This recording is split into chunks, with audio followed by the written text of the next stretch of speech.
One of the best things about summer birding is warblers.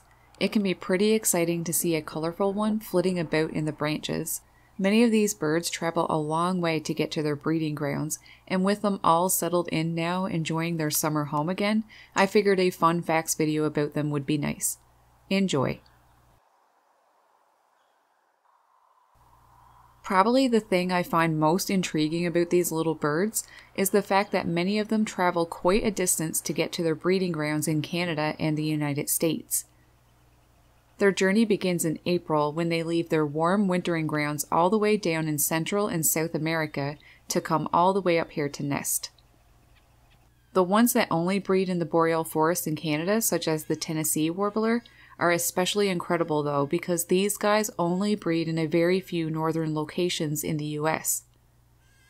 The rest is across Canada, so they travel quite a way to get here. It's only for a brief time that they are spotted in the US as they make their way up, stopping only long enough to refuel and rest before reaching their ultimate destination in the boreal forests of Canada where they will breed. Northern water thrushes too travel quite a way to get all the way up here, as do the magnolia warblers. Other birds though, like the yellow warbler, breed in much of the US as well as Canada. Same with the common yellowthroat. Since they come from Central and South America, in a sense, these bright, beautiful birds bring the tropics to us. And that is almost certainly true, especially when you hear some of the calls these guys make. The ovenbird is a good example to me. If I close my eyes while listening to one, I feel like I'm in the tropics.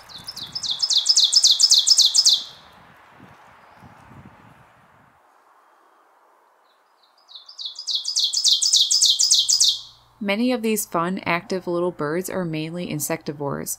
As with most insectivorous birds, warblers tend to have thin bills, which allow them to easily pick up and hold onto insects. Because of how colorful, small, and active they are, many people liken them to butterflies, referring to them as the butterflies of the bird world.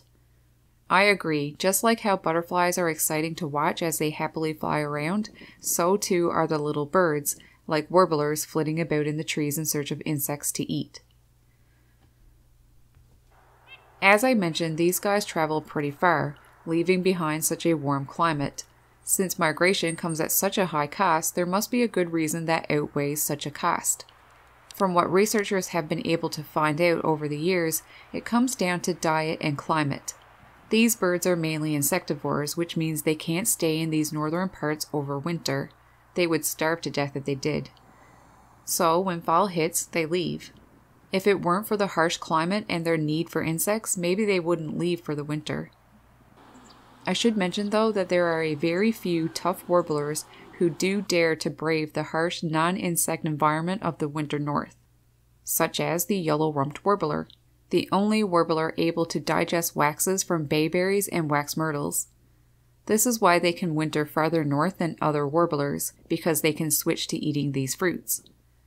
I haven't seen them in my area over winter, but apparently they have wintered as far as Newfoundland.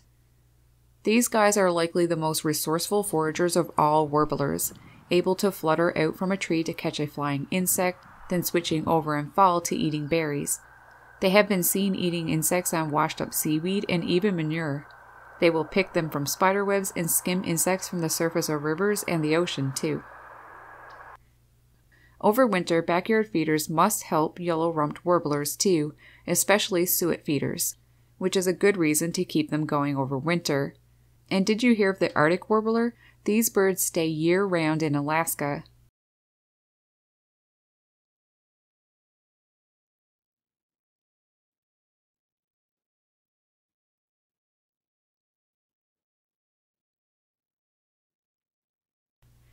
In the United States and Canada, there are over 50 species of warblers, but don't expect to see many of them in your backyard. They aren't feeder birds, mainly because these birds prefer to hang out in forested areas, and like I already mentioned, they are mainly insectivores. With that said, it is possible to attract some to your yard if you have warblers in your area. One way that you can do that is by providing a bird bath. All birds need water, and warblers are known to visit bird baths. However, if there isn't much shelter like trees and shrubs around, you probably won't see them. It helps, of course, if you live in a neighborhood that has lots of woods. If you aren't lucky to have some woods around you, it can be worth making a trip to some forested area to hopefully see some of these beautiful birds that came from all the way down in the tropics. Probably the most important fact about these birds is that they depend on the boreal forests. In fact, more than half of the population regularly breed in the boreal forest, which stretches from Alaska all the way to Newfoundland. Some warblers, like the palm or Tennessee, rely so much on the North American boreal that an estimated 98% breed in the boreal every summer, according to Boreal Songbird Initiative. These birds are far from the only ones that depend so heavily on the boreal for nesting, though.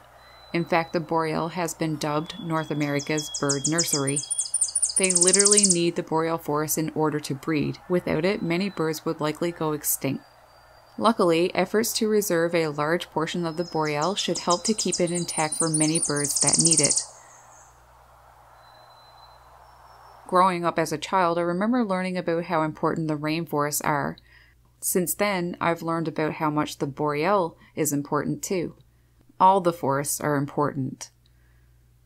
Boreal Songbird Initiative did not ask me to do this. I just personally feel that it's important and would like to focus your attention to their website, which has lots of nice information about the boreal, the birds, and even the indigenous people.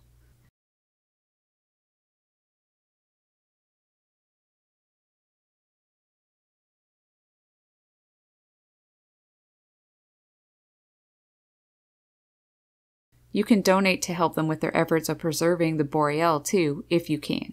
I will provide links down below in the description. So with that, I will say thanks for watching. I hope you enjoyed this video about our lovely little warbler friends. And just one final thing before I go. Recently, I've been working on setting up a second channel called More Leslie the Bird Nerd. Basically, it's for videos that don't fit my main channel. I have many hard drives full of videos that don't get to be used, which is a shame because there are some cute and nice bird behavior I've captured over the years that deserve the light of day, such as this one. You back for another one? Okay, hold on, let's see.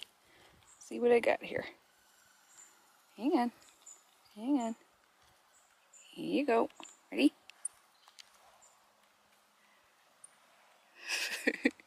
He keeps coming back and forth to feed his little baby. There won't be much editing to them and no narration. The videos pretty much speak for themselves. If you'd like to see some of these hidden gems, make sure to follow the link provided down below to subscribe to my second channel, More Leslie the Bird Nerd. Thanks a big bunch, and don't worry, my main channel isn't going anywhere and will stay the same. Take care. Happy birding.